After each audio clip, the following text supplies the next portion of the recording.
The morning of the Ashwood race was the kind of morning that England sometimes produces in September, cool and golden, with a light wind moving through the oak trees and the smell of cut grass in the air.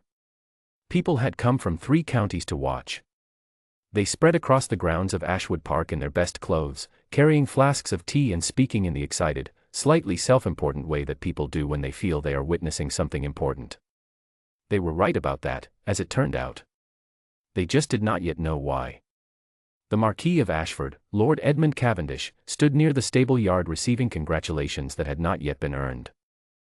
This was normal for him. At 34, he was tall, broad-shouldered, and possessed of a confidence so complete that people around him often mistook it for wisdom. He had won the Ashwood race 4 years in a row. He had won most things he had attempted. He had the kind of easy, generous manner that powerful men can afford when they have never truly lost anything. He was laughing when Eleanor Voss rode Callisto to the starting line. The laughter was not unkind, exactly. It was the laughter of a man who finds something unexpected and charming and does not quite believe it is serious. Eleanor Voss was 27 years old, the daughter of a retired cavalry officer, and she was dressed in fitted riding clothes with her dark hair pinned neatly beneath a velvet cap. She sat on a grey thoroughbred mare named Callisto with a posture so correct and so still that even those who had come to laugh found themselves watching instead. She did not look at the crowd. She did not look at Lord Cavendish. She looked straight ahead at the course, 12 miles of open country, stream crossings, hedgerows, and a long ridge climb, with the calm expression of someone reviewing a plan they have already made. The story had begun 3 days earlier, at a dinner party hosted by Lady Grantham at Grantham Hall. It was the kind of dinner party where the food was excellent and the conversation was not. Someone had asked Lord Cavendish his opinion on women riders, whether any could be considered truly competitive, and he had answered in the way he answered most questions, with confidence, with charm, and with very little actual thought. Accomplished, certainly, he had said, reaching for his wine. But competitive? Under real conditions, real distance, real pressure? No. It is simply not the same. He had said it pleasantly, with a small smile, as though he were making a reasonable observation about the weather. Eleanor Voss, seated 2 chairs away, set down her fork very quietly. She had heard statements like this her entire life. She had been hearing them since she was a girl riding across the Yorkshire moors on a borrowed pony, keeping pace with men twice her age. She had learned, over many years, to let such statements pass. She was a practical woman, and she understood that argument rarely changed the minds of people who had not yet seen evidence. Evidence, on the other hand, had a way of being very persuasive. "Then allow me to provide you with a demonstration, Lord Cavendish," she said. Her voice was clear and perfectly level. "I will enter the Ashwood race on Saturday. If I finish ahead of you, I would ask only that you acknowledge, publicly, before the same company, that your assessment was incorrect." The table went quiet in that particular way that dinner tables go quiet when something real has suddenly entered the room. Cavendish looked at her. He had noticed her before, of course, she was difficult not to notice, but he had not quite looked at her. She met his gaze with complete steadiness, and he found, somewhat to his surprise, that he could not read her expression. She was not angry. She was not performing bravery. She simply meant what she had said. One of his friends, a heavy-set man named Bertram Holloway who had drunk rather more than was advisable, leaned forward with a grin. "Make it more interesting, Edmund. If she wins, you have to marry her." There was laughter around the table.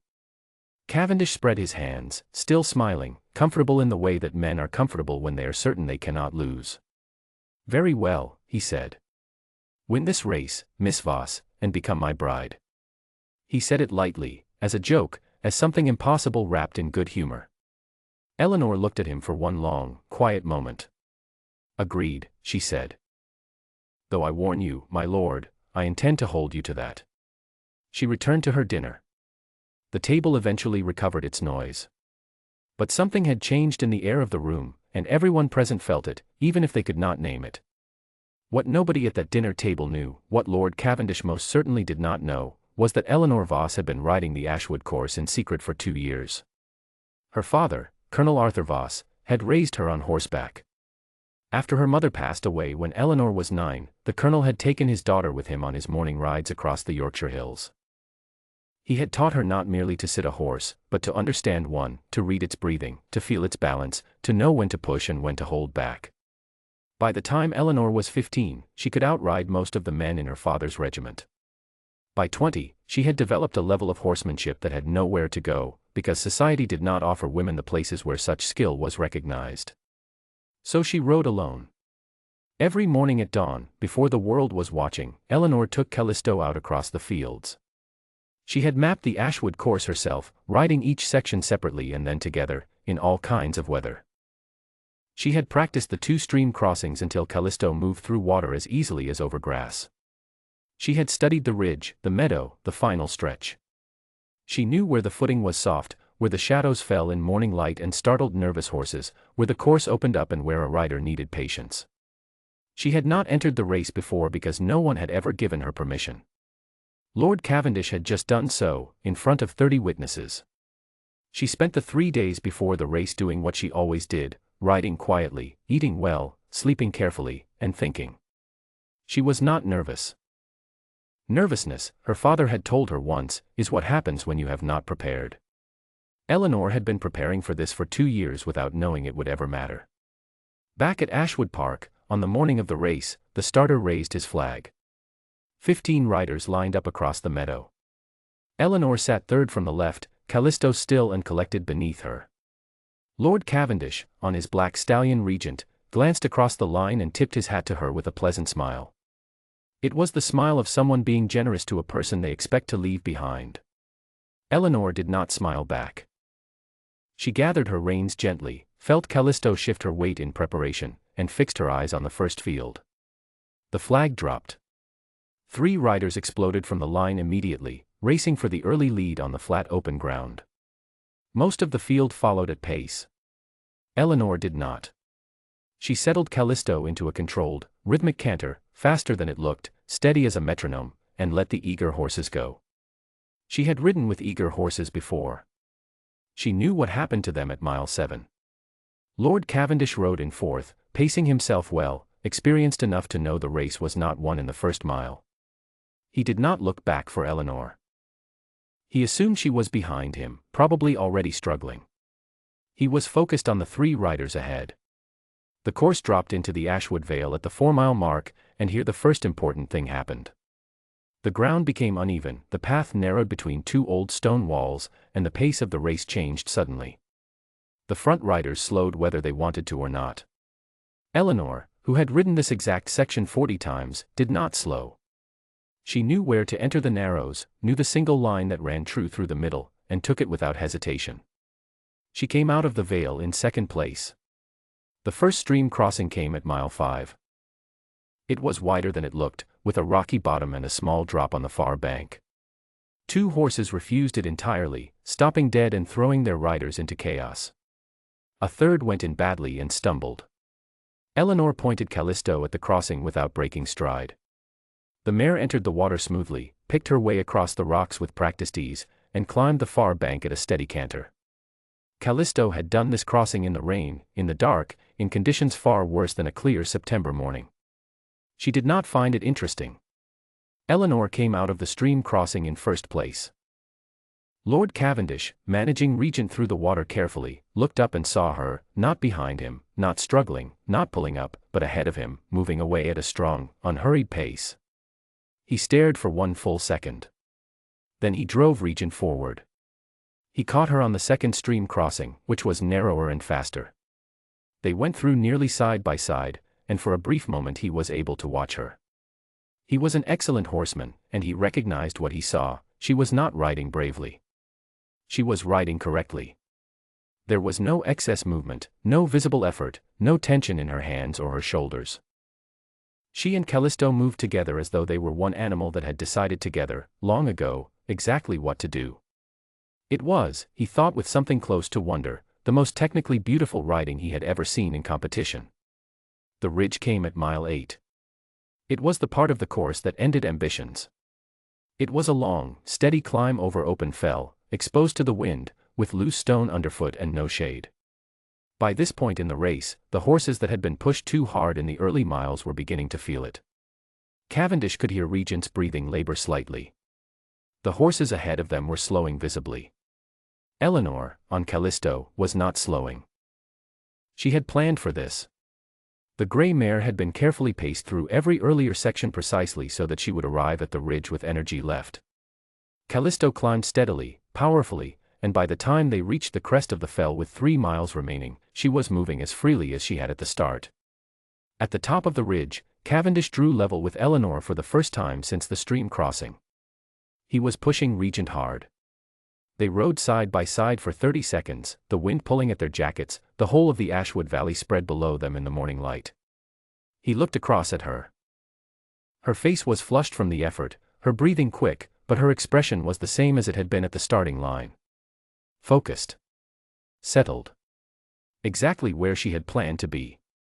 She glanced at him once.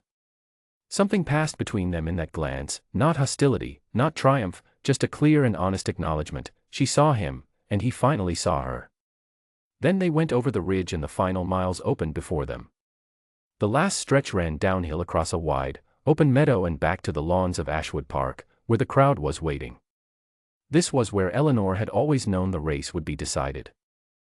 Callisto, fresh and full of energy that had been carefully saved, responded to the touch of Eleanor's leg with a sudden, surging burst of speed that none of the tired horses around her could match. The gray mare ran as Eleanor had always known she could run, long and low, her stride enormous, the ground disappearing beneath her hooves. Eleanor sat perfectly still, perfectly balanced, giving Callisto everything she needed and taking nothing away. 2 lengths. 3. 4. The crowd lining the final approach went from polite applause to absolute silence, and then, as Callisto flew past the finishing post 6 lengths clear of the nearest horse, into something that was not quite applause and not quite shock but a mix of the two, the sound of people witnessing something they did not expect and did not entirely have words for. Eleanor Voss crossed the finish line first. She brought Callisto to a walk and turned the mare in a slow circle, letting her breathe. Her hands were steady. Her heart was not, but nobody could see that. Around her the world seemed to be making a great deal of noise, and she let it, and stayed quietly in the center of it. Lord Cavendish finished second. He pulled Regent up, and for a long moment he sat very still in the saddle, looking at Eleanor across the crowd that was forming between them. His expression was unreadable. Then he dismounted, handed Regent's reins to his groom, and walked toward her. The crowd parted for him. People went quiet. Everyone understood that something was happening that mattered, though most of them would not have been able to say exactly what or why. He stopped in front of her. Eleanor had descended from Callisto and stood with one hand on the mare's neck. She looked at him calmly, waiting. Lord Cavendish had been a public man his entire adult life. He knew how to speak to crowds, how to give toasts, how to accept victory gracefully. He had never needed to accept defeat, and he had no prepared speech for it. What he said, therefore, was not a speech. It was simply the truth, said plainly, which is sometimes the most difficult thing for powerful people to manage. Miss Voss, he said, loudly enough for those nearest to hear. You are the finest rider I have seen compete in 15 years of this race. I made a statement 3 days ago that was wrong, and I made it carelessly, without any real thought or knowledge. I take it back. Completely and publicly. He paused. And the terms of our wager stand, if you choose to hold me to them. I am a man of my word. There was a long, quiet moment. Then Eleanor spoke. I raced to prove something, Lord Cavendish, she said. Not to acquire a husband. A ripple moved through the gathered crowd. She let it pass, then continued. Your acknowledgement is what I asked for. You have given it honestly, which I did not entirely expect, and I am grateful for it. As for the rest, I am willing to know you better, if you are willing to try harder. He looked at her steadily. That is a fair condition, he said. It is not a condition, she replied. It is simply how things ought to be. A few people laughed. Most of them did not know what to make of what they had just seen.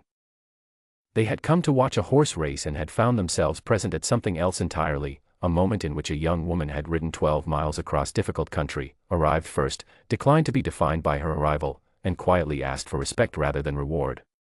The story spread quickly, as stories do when they carry something real inside them. By the following week it had appeared in 2 London papers, decorated with details that were not entirely accurate but captured the feeling of the thing. By the end of the month it had travelled to Edinburgh and Dublin. Eleanor received letters, many letters, from women she had never met. A farmer's daughter from Somerset.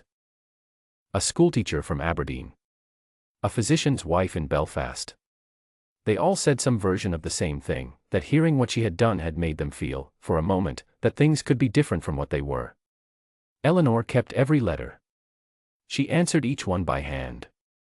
Lord Cavendish, for his part, did not forget what he had seen on that ridge, the moment when he had looked across at Eleanor and understood, for the first time, that he had been moving through the world with a great deal of confidence and not nearly enough attention.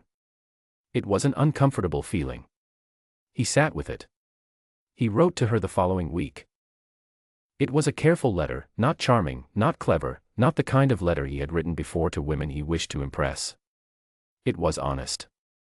He said he had been thinking about the race, and about the dinner party, and about the many years in which he must have said similar things without even noticing them land.